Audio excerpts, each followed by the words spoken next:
So let's talk about planning and prioritising. That is when you're a coach and you've gone through the goal defining phase, checking the reason why and the self-belief, you've done some possibility thinking, and the person that you're helping has got some ideas written down in front of them.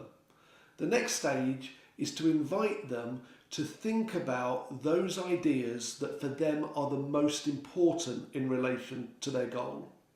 And I would get them to underline or circle or asterisk, whatever works for them. And it's really important at this stage that you give them the freedom to do that for as many or as few of the ideas that they've got.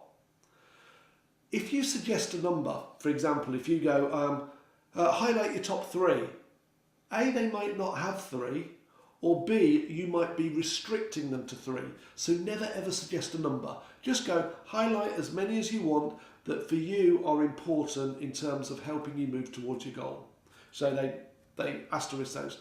Depending on how many they put down, and you can see this as you're working with them, you might even need to say to them, now let's prioritise your priorities. Until eventually they've got it down, then you can say to them, out of those, which is your top priority? In other words, your most important. Take that and say to them, so what are you going to do by when? And signpost, which means let them know what you're about to do, and say, we're just going to start to build a little simple action plan here about what you're going to do by when. And if you're definitely going to involve people, who they are and what you're going to do or ask them to do. So that's it. The questions now are very much focus the mind. What will you do by when?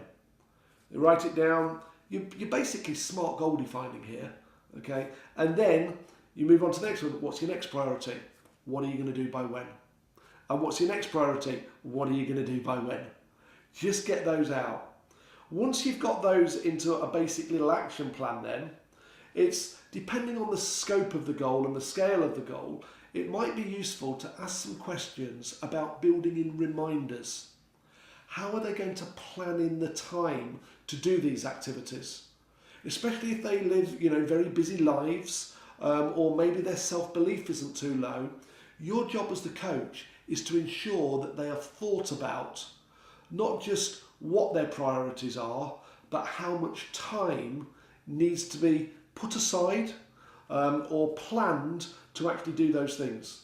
We've all met people that have had brilliant ideas. They've sorted out the priorities, but they never get round to it because they actually haven't planned it in. Now, some people might have a diary. Some people might put it into their phone. Some people will put a piece of paper and stick it on the fridge. What it is whatever works for that person that you're working with. So they've got a plan, it's visible, and there are reminders for it. So planning in your priorities is about getting the plan, sorting the priorities, and then planning or putting the time aside to actually do those things. Once you've done that, then you can actually check back to the original goal and say, now we've done that thinking and we've done that planning, on a scale of 1 to 10, what's your current level of self-belief that you can achieve that goal now you've got a plan? And at the same time, you might just want to check their reason why as well.